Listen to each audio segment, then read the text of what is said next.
Good day. I'm here with KJ from Monakko Development. Thank you for having me here, KJ.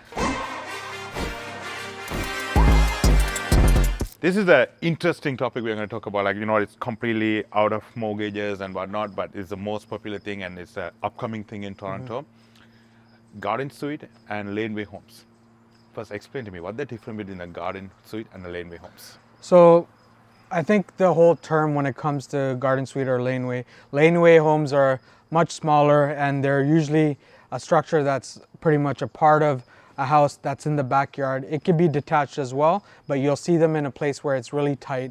The space is not there. It's more used in the downtown. But a year and some time ago, the City of Toronto released garden suite permits if you have a certain size lot, and you have the feasibility of building a garden suite, which can see as a second home. In this case, there have been, some garden suites that have been built, but the size might not be there because they weren't allowed or whatever the case may be. But it all comes down to your level of living and what are you looking for, a home or a second home, depending on who you're building it for. So tell us about what do you have here? So we have a 2-bedroom.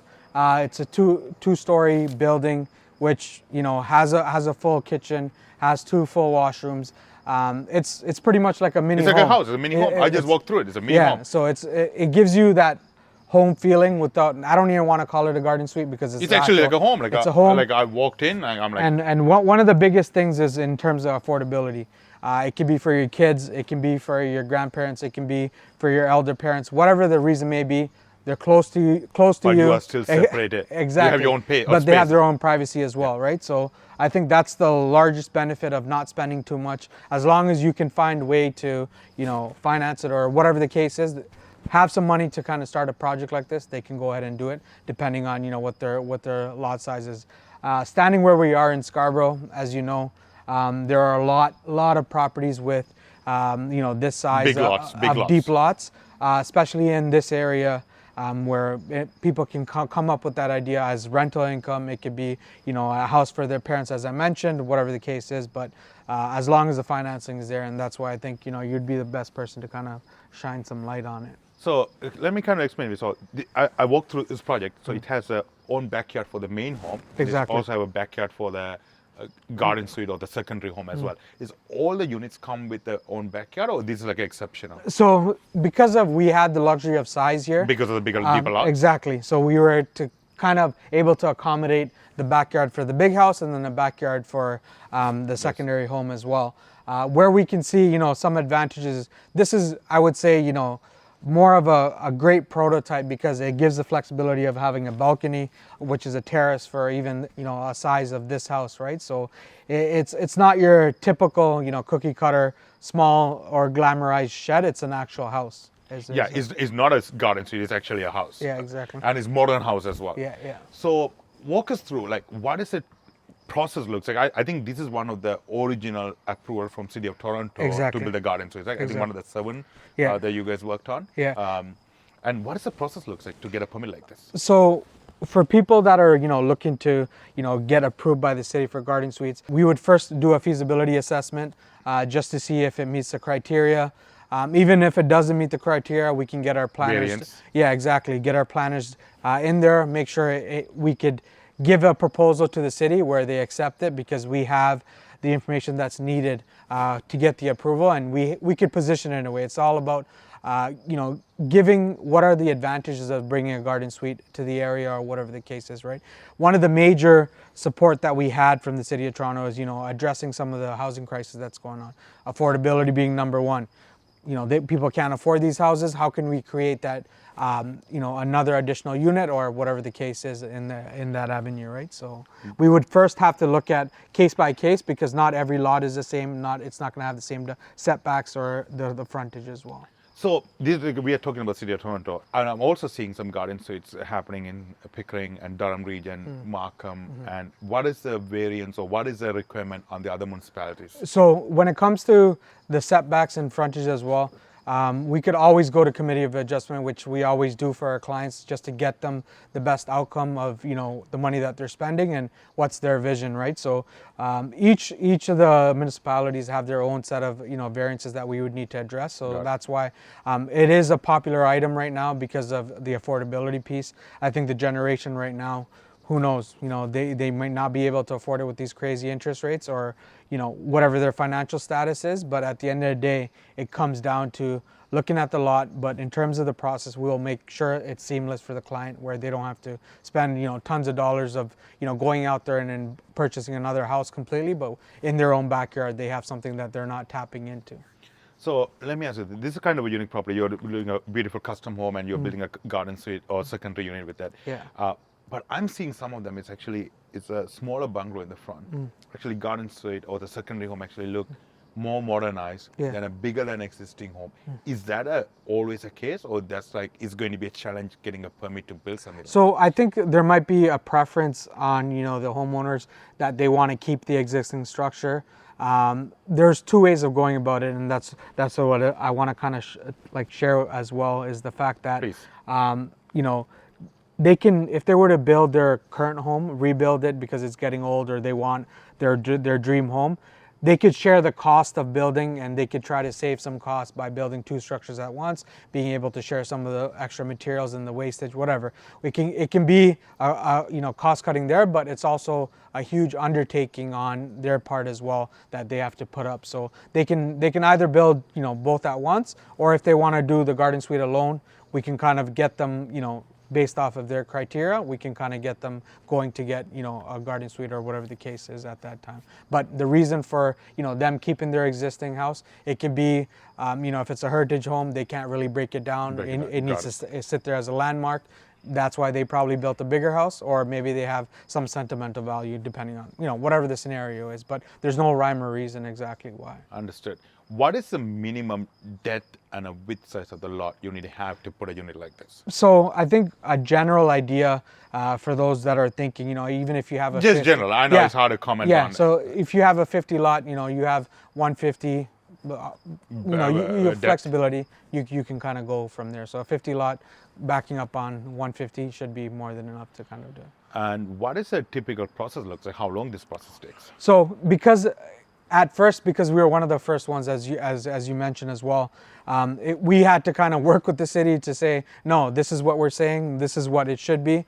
There was a lot back and forth, but I think city staff have been trained to kind of accept these applications.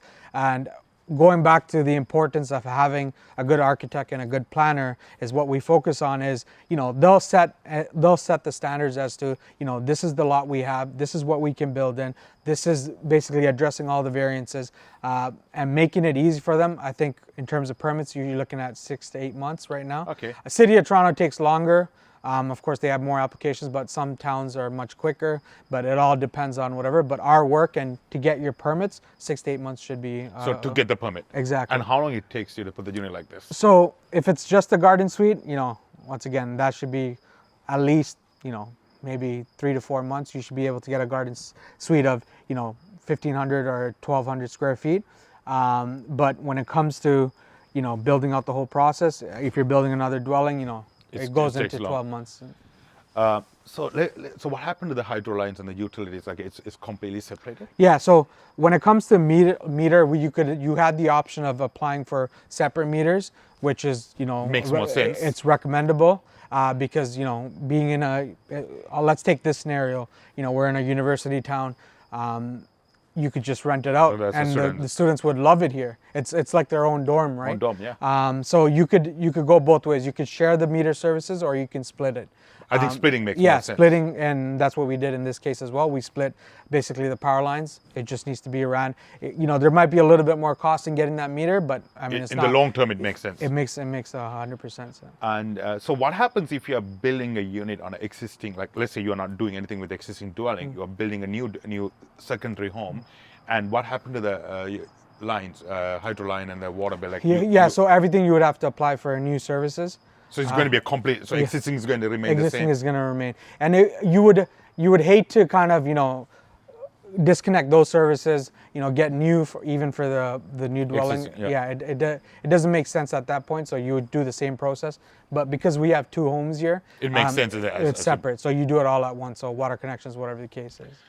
And as we discussed, I think this is a great product for having the family together, Mm-hmm. having the parents together. And sometimes you may not want to have the parents because it's a 2-story, but are you seeing a lot of 2 stories, or most of them are like same floor, like 1 floor? So I've seen smaller ones that are 1 floor.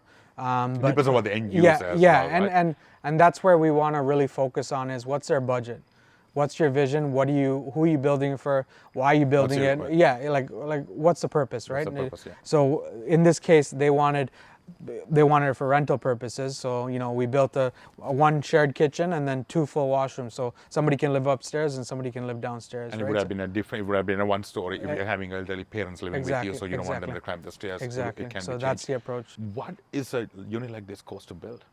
So when it comes to garden suites, this I always defer back to what the client What the wants. needs are, what the end product Yeah, wants. because you can put up a simple garden suite for 200K, but as you add on to it, it's like going shopping. You go to Costco. It's like building a custom home, I guess. It's like you go to Costco, you only need one thing, but you end up taking the whole aisle. So it just as you go on, people tend to put things that they don't need, but a functional custom garden suite, at least the layout is to your liking and you want to build it out the way you feel like you would live in there.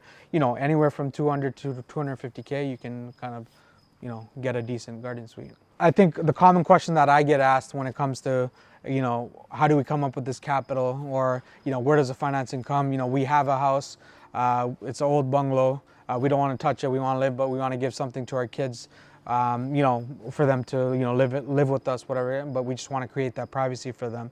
How do they go about getting the money? So that's something that I think you should, you being the expert in terms of lending options, like what are some options that our clients can go to? So most of these homes have a lot of equity built on. Is probably the first users. They probably have to pay the mortgage down if they want to help their kids out. The secure line of credit will be the best option, or refinance. I'm sure as time goes, the lenders are going to identify the uniqueness of this, and they're going to come specifically to finance the garden suites as well. Okay, that's very attractive, and I think that's one of the first questions, because of their lifestyle and where we're at with cost of living. I think that's the first concern. Even if they want to do something like this, I think that's what they're restricted by, is to how do we get the finances out? What are their solutions? And also, it makes the investment purpose as well, right? So if you have, let's say, $200,000 to build it, the mortgage payment roughly about $100,000. Yeah, These properties can be rented out almost $2,000, $2,500. Yeah. So it's another great way to build a positive cash flow, or have another investment segment as well. So instead of having your unit empty, maybe you can add another unit and create some cash flow as well. Yeah, I think that addresses that financial component. I think it's also bringing awareness to them as well. I think a lot of people are not, aware of having these options. So once again, thank you for sharing that. Thanks for having me, KJ. All right. Perfect.